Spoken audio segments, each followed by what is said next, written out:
good morning, good evening, and good afternoon, everyone, wherever you are in the world today. Oh, my guest did just pop in. I was just about to say we were having technical difficulties, StreamYard, and here she is. So, welcome, Krishma. I was just like, oh, this will be an interesting one. So I'm so glad that you're here. So everyone, welcome back to Business Without Borders. My name is Angie Snowball Thompson with Living in America. And if you tuned into the show before, you know that this show is all about visiting other countries, learning from real people that live in these different countries, what the culture is like, what it's like to live there and work there. So everything in this show is intended to be educational and helpful for businesses and personal. As it is a cultural show, there are sometimes sensitive issues, and always put the caveat that nothing is meant to be offensive. And if anyone is offended in any way, we already put that forward. That was not the intention. We're just here to talk about our lives, what differences are, and the things that we have learned together. So I thought today would be really interesting. I've known Krishma for, I think, about a year now, going close to a year. And she lives in Dubai, so UAE. And there's lots of cultural differences to them from the United States, but also just a fascinating place. Of all the poor geography generally Americans have, we all know Dubai and we know about the inside ski resorts and all these cool things. So I would first like to welcome my guest. Thank goodness StreamYard let her play today. Krishma Gehani. Krishma, thank you for joining me today. Thank you, Angie, for this opportunity. Absolutely. Also, what's really cool about Krishma, not only did I find someone from Dubai, but she is a realtor, which is one of the biggest industries in Dubai. So I also want to let everyone know, if you love Dubai as much as I'm starting to, just researching and learning from Krishma, and you're interested in working and living over there, she's going to be the lady to talk to. So Krishma, tell us a little bit about yourself, what you do, and how you got into what you're doing. Hi, everybody. I am Krishma Gehani. I represent my family business, which is Homes for Life Real Estate in Dubai. What we do is buying, selling, and leasing of properties. Now, since I have been raised here in Dubai, been born and brought up here, so basically the family started the real estate business 13 years back. And here I am. I joined them 7 years back. And yeah, we are one of the top government developers. I mean, the real estate agents over here for the top government developers. We are tied up with majority of the major developers in Dubai. For example, you have Imar, you have Nishama, you have Miraz, you have Mag and Soba, and these are the developers that we work for. So we do buying, setting, and leasing of these properties here. Very exciting. So when I do have some pictures of some crazy places, Krishma's even going to have to tell me what they are, but we'll get into some wonderful pictures here in a little bit. So let's start with the UAE. Let's start with the basics. So Islam is the official religion and Arabic is the official language. Its population is about 10 million people. That's a lot of people, Krishna, because I was looking at the pictures here, and I'll just show a picture in a minute here. It's not very big. Where do you fit all of these people? Into Dubai, I mean, Dubai, of course, I mean, if I see, during the times when we were born and we were raised as a kid, literally Dubai was a desert. So I would say, thanks to the rulers of Dubai that, Dubai has developed into such a place, and, they have literally made it like heaven over here. Basically, before, when we were a kid, we could only see Dubai as a desert because there were hardly any, buildings at that time.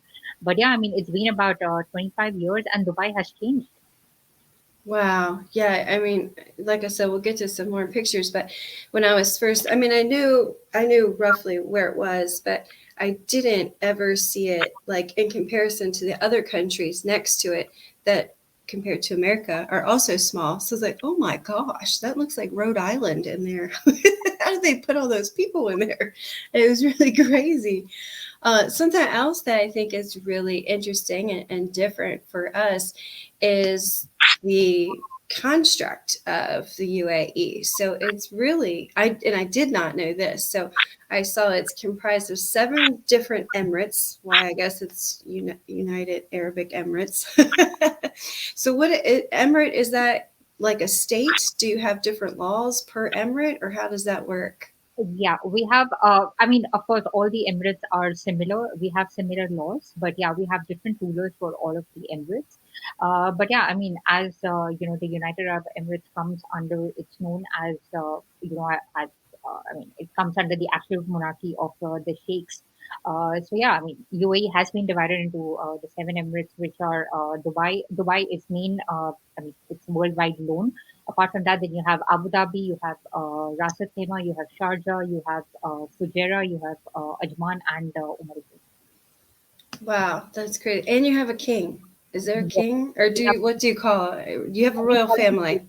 Yeah, we call him the Sheikh. So The sh- basically, he is, yeah, he's everything for us. I mean, had it not been for the Sheikh, we wouldn't have been in Dubai. He has literally transformed, the entire Dubai into from where it was into a desert to literally it's become heaven now. So I mean, for us, it's something that we don't miss. Not visiting the other countries because you have literally everything here in Dubai. and you really do. I mean, there's a shopping center that has an indoor ski resort. Serious about it. How in the world does that work? Like, have you been there? I'm just curious. Does the average person go there? Yes, everybody would go there, and especially now during peak summers, where the temperatures are almost about 50, 52 degrees.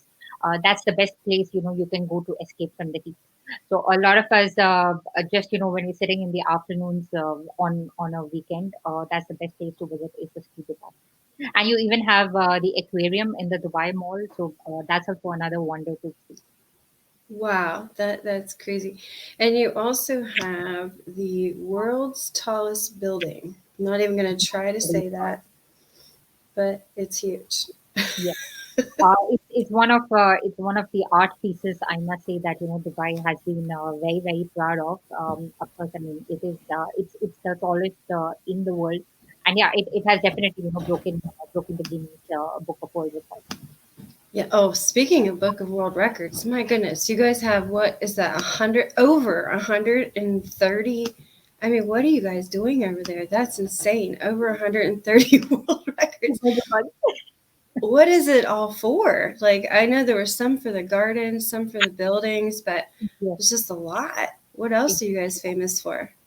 So we have the World's Adventure Park, which is known as the IMG.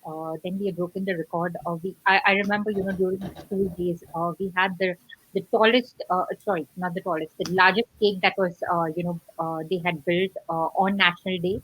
So yeah, I mean they keep innovating. Whatever is not done in any of the other countries is what they have. Oh my gosh. And I am going to show just a few pictures here to kind of say what she's talking about. There's just everything there. So I was looking at pictures and I thought, oh gosh, I don't know, what to share here. Well, wait, let's not share that one. Let me get back to the other one. But there's just like everything. You have mountains. You have, the one thing I noticed you don't have is a river. It said there's no permanent rivers in Dubai. So like that's We interesting. don't have a permanent river, but then as what I had seen as a kid, Dubai had been a desert, and now you have water everywhere. So you have one of the biggest islands, which is Palm Jumeirah. Just what you showed before was the Palm Jumeirah. That's where you have that's another man-made island. Then you have the world's what do I say? The seven-star hotel, which is the Burj Al Arab. Again, that is made in middle of the water. That's another record that we have. The seven-star hotel that is in middle of the water is known as the Burj Al Arab. Uh, Is this the right picture for that one? That's the this is World the Hotels, Palm right? Jumeirah. This is Palm Oh, Jumeirah. this is Paul Giamatti. Okay, okay. This is Palm Jumeirah, And and is then this created? Did you just say these are created? this is created from a desert. So basically, had we seen this area when we were a kid, this literally was a desert. So this Oh my definitely gosh. is a man-made island. That's how the desert was, when we were kids. So that is just mind blowing. This turned into this. Yes. Oh my gosh. That is so crazy. And then you've got this. What Yes. I don't even know what we're looking at here, but Known as the downtown. So that's our the popular area for majority of the tourists come and visit here. So we have the largest shopping mall, which is the Dubai Mall, and that's where you can see the tallest building, Burj Khalifa, at the bottom. wow. And then That's the Jumeirah. The okay. seven-star hotel that's in middle of the water. Wow. These were just amazing. And then I had this picture just because this was interesting to me. One of the other cultural differences is just dress. So, but Yeah. this happens a lot. When I visited Egypt, we had the same.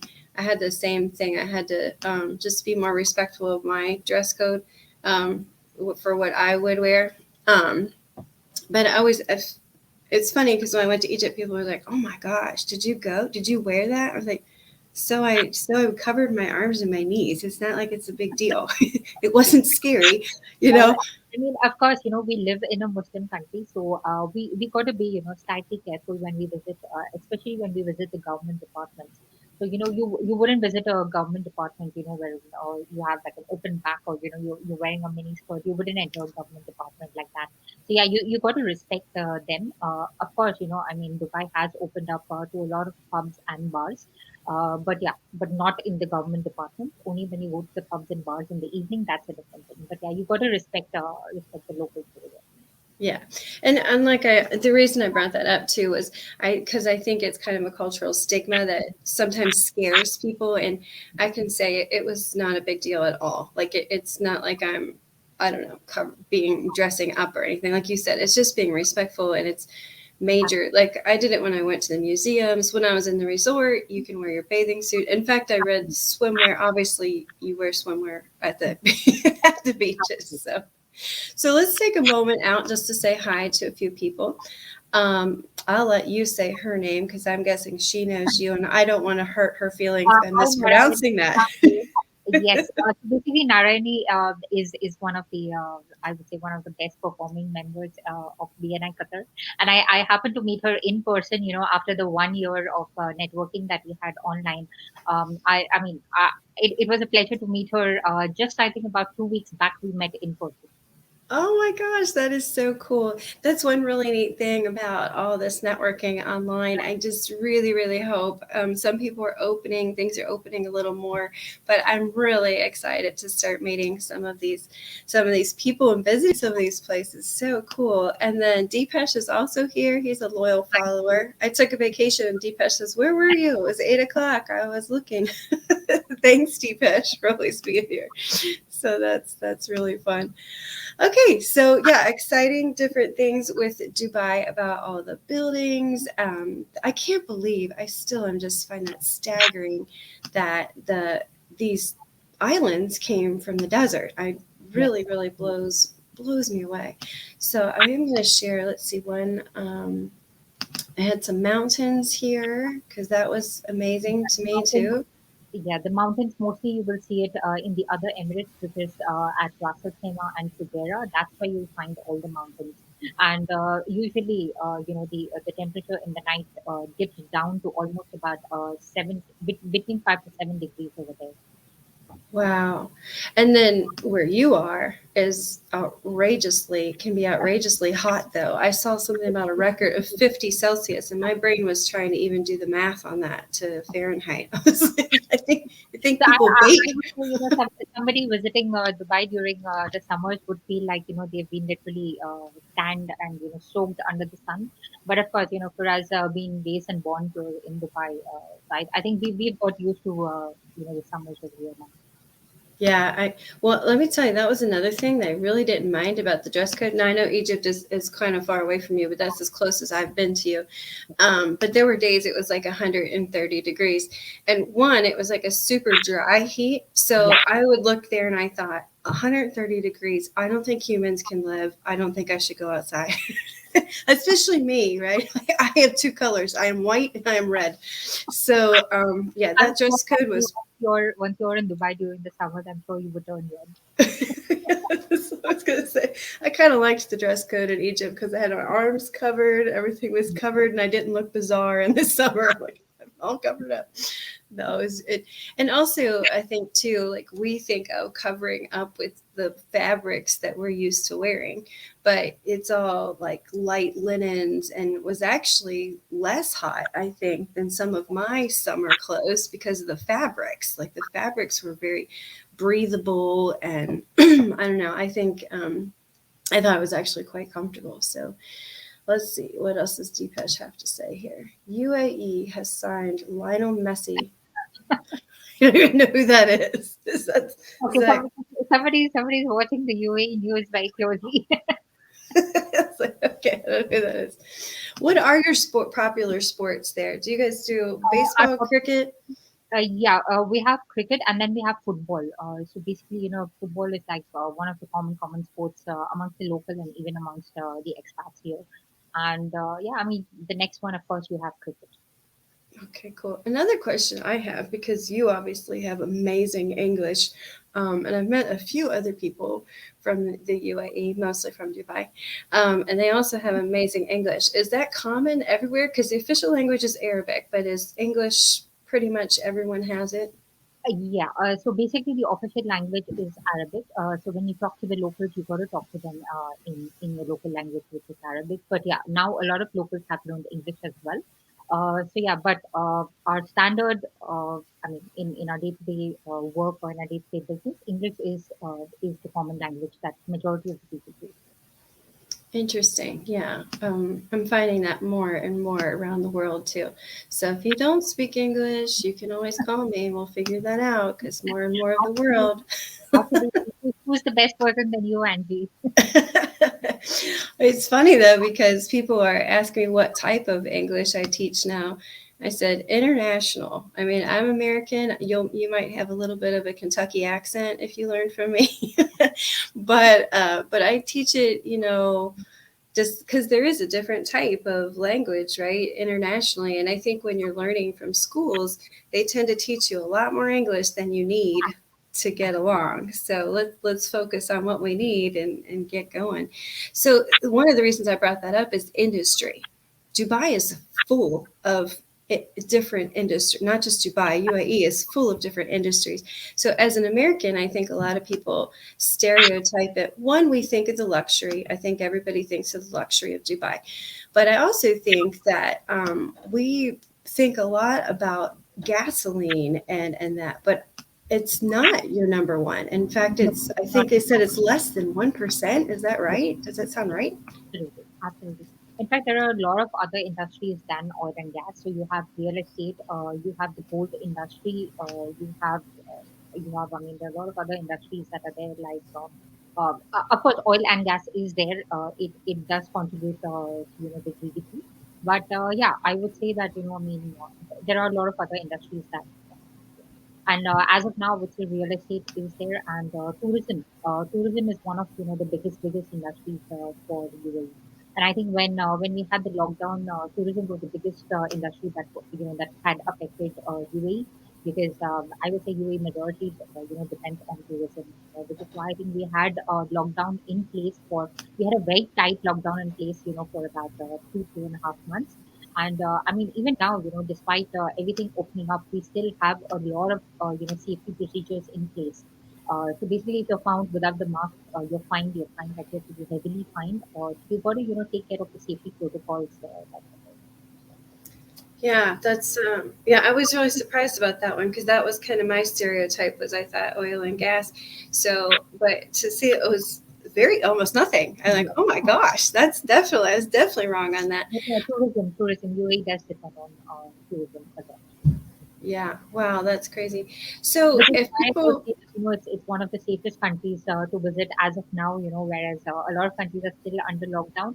But yeah, Dubai has been one of the safest countries to visit. yeah, and that's the other thing, just safety and criminality is Yes. almost It's, non-existent. it's one And of the safest. It's one of the safest places to be as compared to any country in the world. I think I would say thank you to the rulers and to Dubai police for maintaining that safety protocols in place, which is why we're living in a very safe country.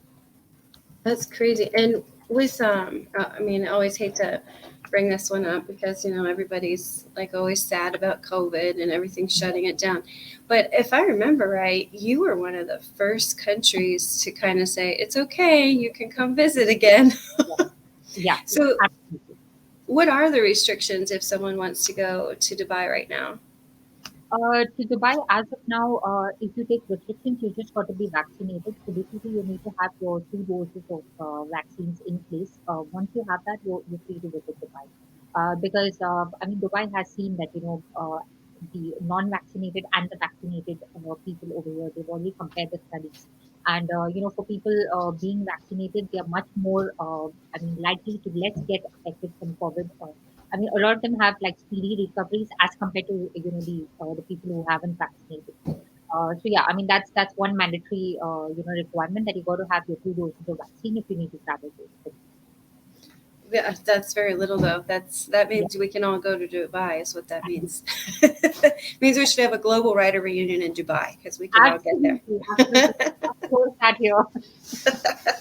Yeah, so I met Krishma through a group we call the Global Writers, so an organization, BNI, Business Networking International, and it is a group of us. I don't even know, quite a few of us. I would say 50, probably more than I 50. think we're 60. We're 60 of us there. 60, okay, 60 of us from different countries around the world, and we just share ways to get connected and help each other find connections in other countries. So Krishma is obviously a master connector, so if you are interested in visiting Dubai, working in Dubai, knowing more about it, she would be the right place to go, especially in the real estate world. I feel like real estate people are always the best connected anyway. They have to be.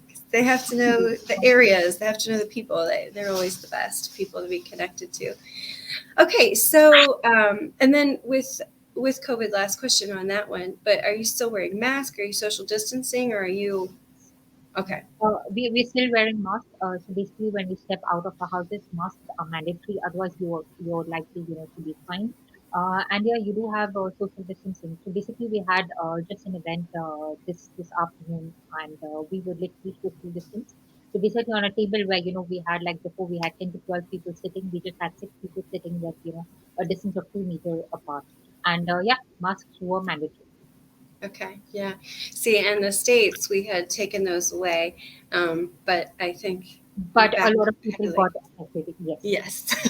It Well, a was lot of people were vaccinated, and we are now starting to see the numbers go back up. So I'm starting to see masks come back. Like the kids are right. going back to school, and people are saying, okay, kids, because our kids aren't vaccinated under 12, they have to wear a mask. And just some more workplaces, Starbucks now says, no, let's put your mask back on. And FedEx, a few other people I know are saying, oh, it's time to keep your masks. So I was just curious No, where for that us, is. mandatory, and it's been mandatory since the lockdown last year. So I think it's about a year and a half now that we still have a mask. Yeah, and you know what? I'm okay with that. If that means I can still get outside and be near Absolutely, people, I will absolutely, wear a mask. absolutely. Yeah, not my favorite, but I can do it. So, all right. Okay. So I think I asked all the things I really wanted to ask. So we talked about the language, the culture. Oh, what about your economy? What is your currency? And how Our does that currency, compare? yeah, our currency is the AD. It's known as AD, which is the UAE dirham. And the UAE dirham is always pegged to the US dollars. So I mean, anything that happens to the US dollars, the dirhams would get affected. But I mean, yeah, that's very very rare. But yeah, the dirham is pegged to the US dollars.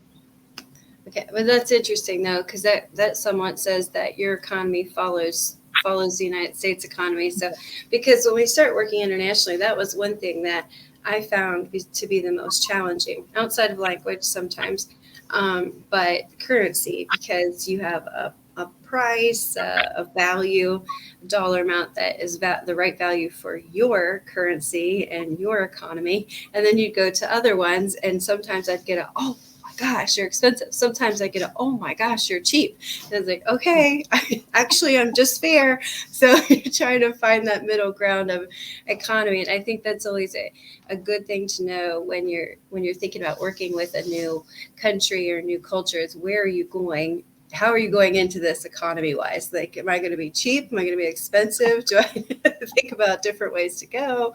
I would say Because the UAE dirhams is always pegged to the US dollar. Always. okay. Interesting, interesting. All right, and so what advice would you have? It's always my favorite question for people who do want to work with those in the UAE that or Dubai. What advice would you have for them culturally, coming from any country? Because I have people that watch this from Malaysia, from the United States, from Germany, sometimes India. What advice would you give different cultures to work with yours? I would say, culturally wise, if somebody wants to come to work in Dubai, I mean, it is a great place to work and it's a great place to, accumulate your experience from. But yeah, you got to keep, certain laws in mind when you come to Dubai. It's basically like, some of the laws that we have are like littering. You cannot litter everywhere. You'll be fined, if they catch you littering. Uh, Probably you will go behind bars as well. Sometimes if they see you constantly littering, so I mean, that way Dubai has been like very, very clean. So yeah, you got to keep certain laws. Then you have the other laws wherein you like when you go to government departments, you cannot your arms shouldn't be like bare. You cannot have your legs to be seen. You got to like respect the locals as well. So yeah, you got to keep some laws. There are many there are a set of laws that you just need to keep in mind when you come to work in Dubai because like other countries, not everything is free. I mean, yes, Dubai has changed. We have become open-minded, but yeah, there are some strict laws in place. You just got to keep those. Just learn those laws before you come into Dubai. And yeah, it's a great place to stay at. Yeah, I think the other thing, because that is one thing that people I think are a little bit scared of or shy away from, are the laws, thinking that they're terribly strict, they're terribly, and the more I learned about it, the more I read about it, it's more just know them and respect them. It's not anything most people wouldn't already be doing.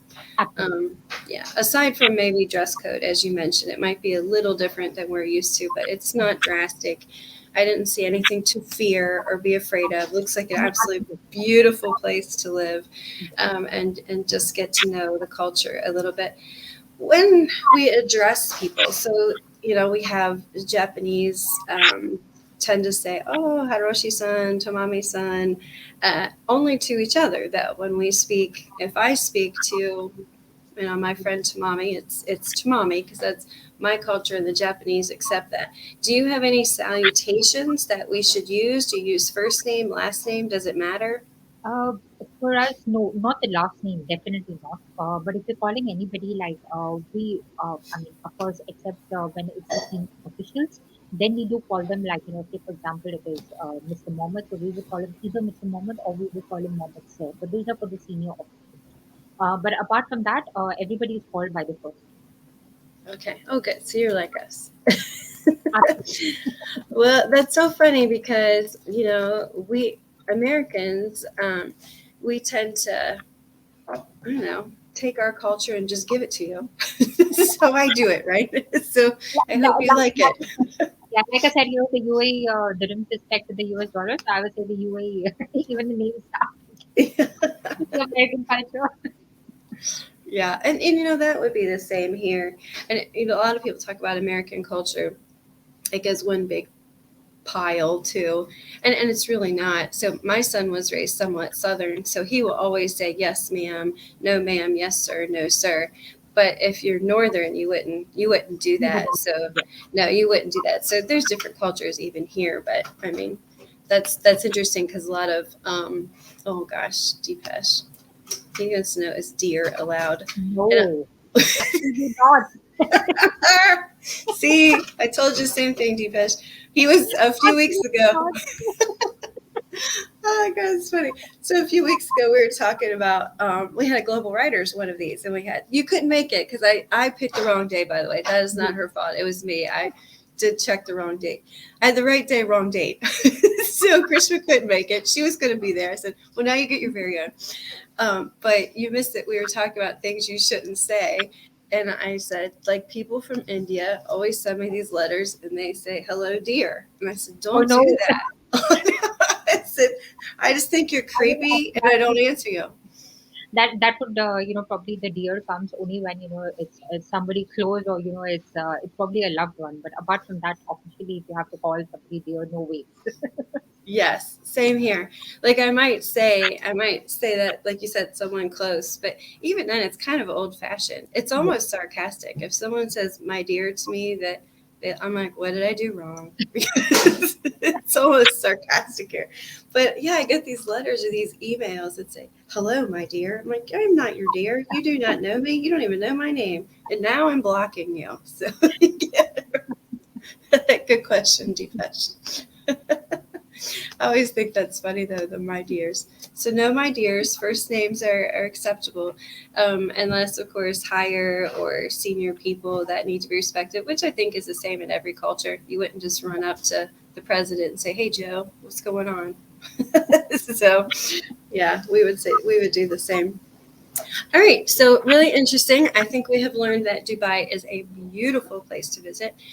uh, Amazing things going on there. I did have one question because I didn't realize that you said when you were a kid you would see desert, and now they have these islands. How quickly has this all developed? I didn't realize it was that Um, quickly.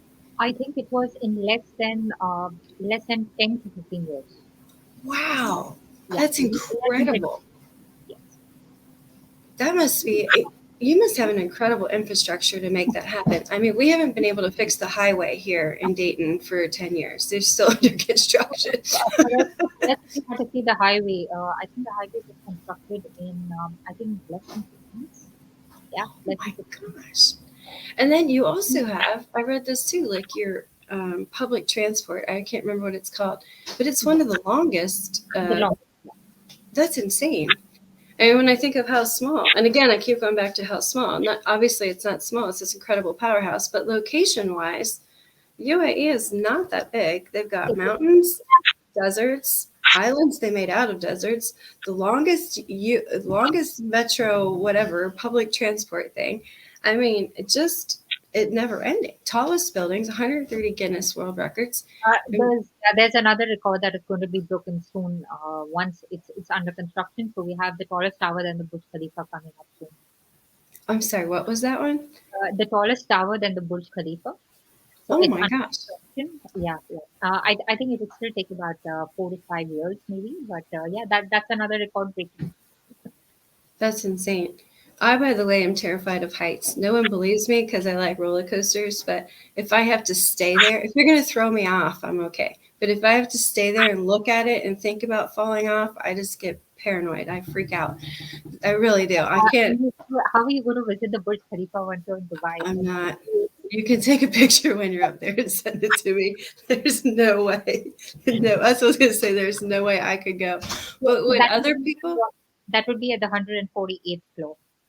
Holy cow. No, absolutely no way.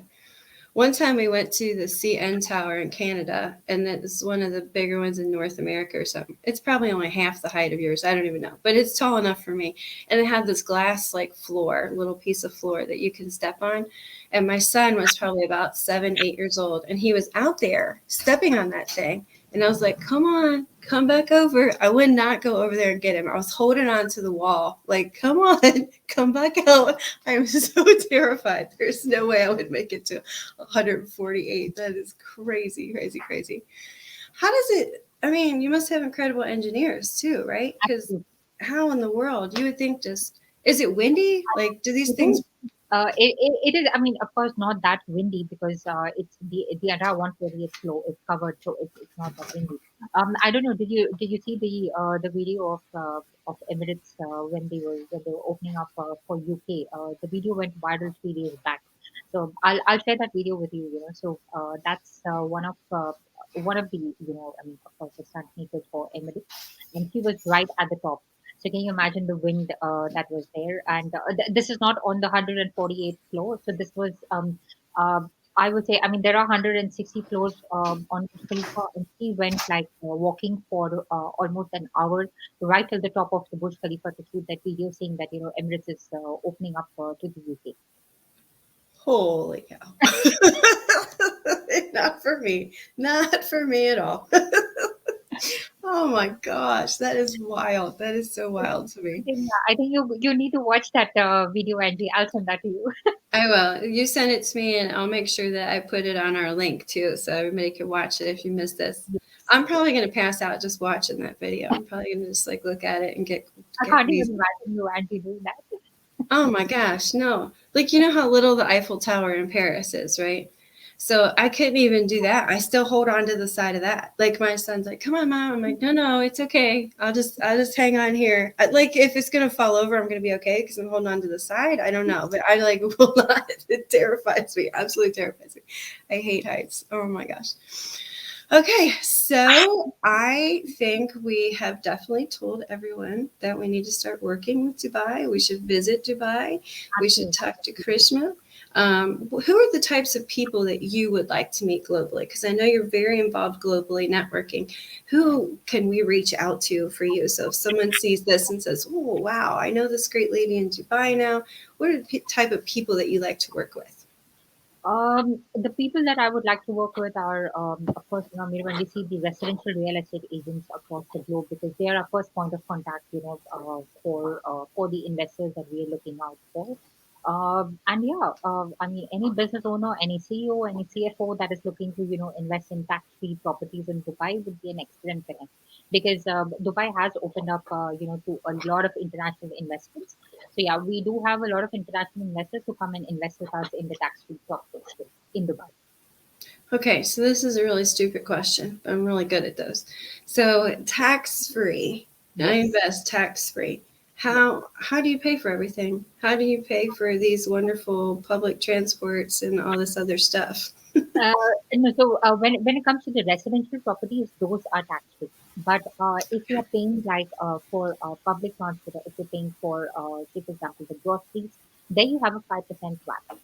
You even have the 5% VAT on the commercial properties as well. But it's only the residential properties that you don't have any taxes that the investors should pay. Because for a fact, that I know that in the international countries, I mean, across the globe, people pay somewhere close to 5 to 25% on the tax. That is what they come and they're saving when they invest in the properties in the. Okay, okay, interesting. Great. Okay, awesome.